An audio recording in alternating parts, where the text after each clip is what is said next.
Sinjuri, jiena Dan U jena Hassan. u dan huwa l-ewwel episodju tal-Infrastructure News. U mal-ewwel ħanibdew ngħidulkom biex tafsu is-subscribe button jekk fuq YouTube jew ankella itilgħu fuq il-paġna jekk fuq Facebook u għafsu like. Ħalli kull ġimgħa intkom tkunu aġġornati. Ekku, u nibdew bil-punti ewlenin ta' din il-ġimgħa. Tiftaħ mill-ġdid triq il-Gvern Lokali il-Marsa. Fuq il-Facebook ta' Infrastructure Malta lista sħiħa ta' toroq residenzjali li qed jerġgħu jibnew mill-ġdid. U fl-aħħar net nitkellmu dwar it-twessieħ ta' triq Diċembru 13 fejn il-fabrika tas-Sulfarini. Fil-fatt jiena ninsab hawnhekk fit-triq il-Gvern Lokali, triq li kienet ingħalqet u issa reġgħet infetħet mill-ġdid f'dawn il-jiem li għaddew sabiex tkun parti mill-Marsa Junction Project. Dan huwa parti mill-proġett ta' 7 flyovers biex jekk Alla jrid xi darba neħilsu darba l dejjem mit-traffic lights ta' fejn Addolorata.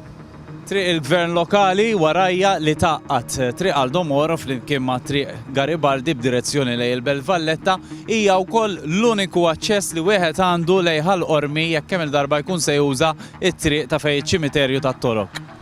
Ġifieri jekk kun ġej minn triq Serpol Boffa il-Kottonera, jekk kun ġej minn Vjal Santa Luċija u nkella minn triq Garibaldi stess minn naħa ta' Ħalluqa, dejjem trid taqbaq triq il-Gvern Lokali biex inti tixbed lejn Ħall-Qormi direzzjoni taċ-ċimiterju tat-Toroq. U sakemm Sander qed idur it-toroq qiegħed hawnhekk relax fuq is-sufan. Però wisq probabbli diġà smajtu illi ġew imħabbra l-ewwel 120 triq mill-lista sħiħa ta' toroq li se jerġgħu jinbnew mill-ġdid. U x-xogħlijiet fuq dawn it-toroq ħajibdew minn Jannar li ġej. U jekk tixtiequ tkunu tafu din il-lista tistgħu tidħlu fuq il-Facebook page ta' Infrastructure Malta. Taraw il-lista kollha ta' dawn it-toroq. Però sa Jannar ix-xogħlijiet ovvjament mhumiex wieqfin. Pereżempju bħalissa qed jerġgħu jinbnew mill-ġdid triq in-Namura l-Baħrija, triq Espiri Bartel Madliena, triq Witfilep in-Naxxar, triq il-Mitħna ħaż-Żebbuġ, triq il-Puniċi ħal-Safi fost l-oħrajn. U fil-jiem li għaddew ukoll bdew ix-xogħlijiet għall-bini mill-ġdid ta' triq San Patrizzju fir-Rabat. U żgur li kulħadd innota x-xogħlijiet li saru fuq triq Diċembru 13 li ta' min jirrimarka li ħafna mix-xogħlijiet saru tul is-sajf meta l-istudenti jkunu bil-btajjel tagħhom fil-qilla ta' sħana, però ovvjament sar hekk biex kemm jista' jkun dak huwa l-iktar perjodu tas-sena fejn l-inqas jkun hemm vetturi fit-toroq, allura bekk ix-xogħlijiet setgħu jsiru b'mod aħjar.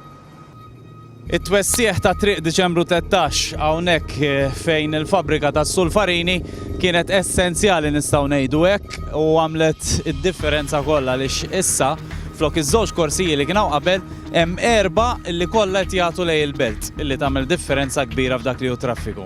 Għalhekk sar importanti ħafna li wieħed jażel il-korsija skont il-fejn sejjer kemm jista' jkun minn qabel trid taħseb jiġifieri għaliex hekk il-traffic jimxi aħjar kemm għalik kif ukoll għal dak li qed isuq ħdejk.